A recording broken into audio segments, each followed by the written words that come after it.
আন্ডে পিণ্ডে ভারতের খাবেন আর ভারতের থালাতে ফুটো করবেন। বেরিয়ে যান, বেরিয়ে যান। যদি আপনার মনে হয় যে আপনি সেকুলার, আর জবাব চাই বাংলা থেকে বেরিয়ে যান, কাল দেশ থেকে বেরিয়ে যান। কারণ ভারতের সংবিধান থেকে সেকুলারিজম ওয়ার্ডটাকে সরিয়ে। সংবিধানটা কি ওর বাবার, ময়ূক রঞ্জন বিশ্বাসের বাবার? যে মালটা বলছে সে সাংবাদিক নয়, সে একটা জানোয়ার। শুভেন্দু অধিকারী ময়ূক রঞ্জনকে তাড়া করে মারো, তাড়া করো, গ্রামকে গ্রাম ওদের তাড়া করো। কালো পতাকা তারা হাতে নিয়েছেন, দেখানোর চেষ্টা করুন কালো পতাকা রীতিমতো কালো। শুভেন্দু অধিকারীকে কথা শুনবেন কেন? কেন দিচ্ছি? ওই হিন্দু মুসলমানের লড়াই বাঁধাচ্ছে, এই চুরি হবে।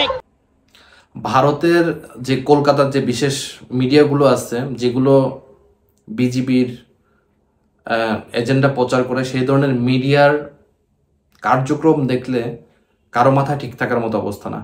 যে পরিমাণ মিথ্যা গুজব ছড়াচ্ছে তারা, তাদের মতো মানে মিডিয়া আমি আমার জীবনেও দেখি নাই।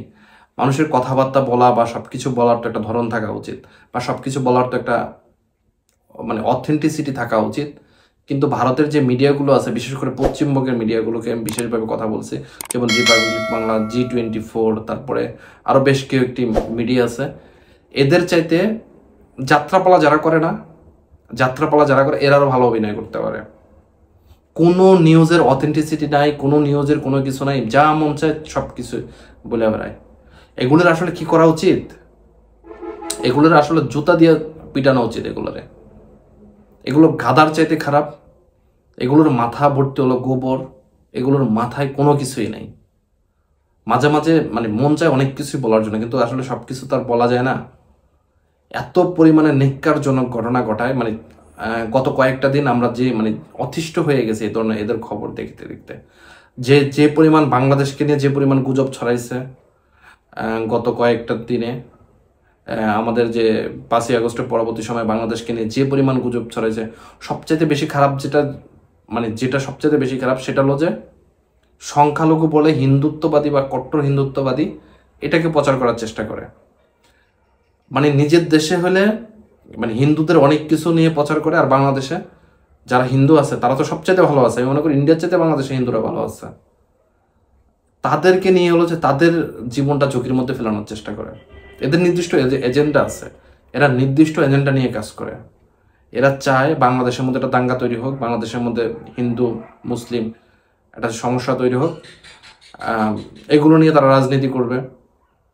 তারা আসলে কখনোই মানে এই ধরনের মিডিয়া কখনোই চায় না যে মানে সত্যিকারের মানে শান্তিতে মানুষগুলো থাকুক।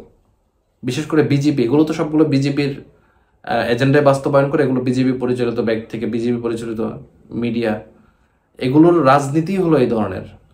মানে হিন্দুত্ববাদ প্রচার করবে, হিন্দুত্ববাদী প্রচার করবে, মানে যত গুজব যত আজগুবি খবর আছে সবগুলো প্রচার করবে।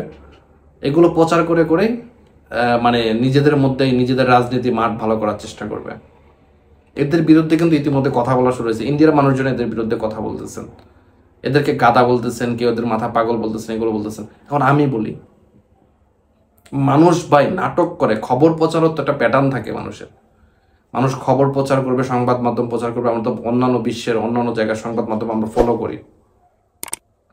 বাংলাদেশের সংবাদ মাধ্যমও তো আমরা দেখি। বাংলাদেশের সংবাদ মাধ্যম যদি আপনি দেখেন আর ওদের সংবাদ মাধ্যম যদি দেখেন, মানে শরীরের রক্ত গরম হয়ে ওদের জুতা পিটে দিচ্ছে করে, ওদের জুতা দিয়ে পিটে দিচ্ছে করে, এত পরিমাণে শরীরের রক্ত গরম হয়ে যায়। মানে একটা খবর মানে তিলকে তাল করে হলো যে ওদের সংবাদ মাধ্যম সংবাদ প্রচার করে, তিলকে তাল করে হলো সংবাদ প্রচার করে। এবং এদের কাজই হলো মানে উগ্রতা সৃষ্টি করা, এদের কাজই হলো উগ্রতা তৈরি করা। উগ্রতা ছাড়া এদের মধ্যে কোনো কথা নাই। কথার টোন, একটা নর্মাল জিনিসের টোন যদি এই অবস্থা হয়, আমার মনে হয় মানে সকাল বিকাল বা সন্ধ্যা এগুলো তো মানে সারাদিন গরুর গোবর আর গরুর মানে মূত্র ছাড়া তো আর কিছু খায় না। তাই গরুর গোবর আর মূত্র খেলে এর চেয়ে ভালো আউটকাম আসবে বলে আমি মনে করি না এদের কাছ থেকে।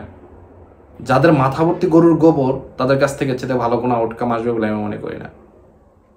আমি দর্শককে অনুরোধ করব, এই ধরনের নিউজ আপনারা হলো যে সবগুলোকে রিপোর্ট মারবেন এবং এদের বিরুদ্ধে সবসময় সোচ্চার থাকবেন। সবাইকে ধন্যবাদ। আপনার মন্তব্য আপনার কমেন্ট বক্সে জানাবেন। আসসালামু আলাইকুম।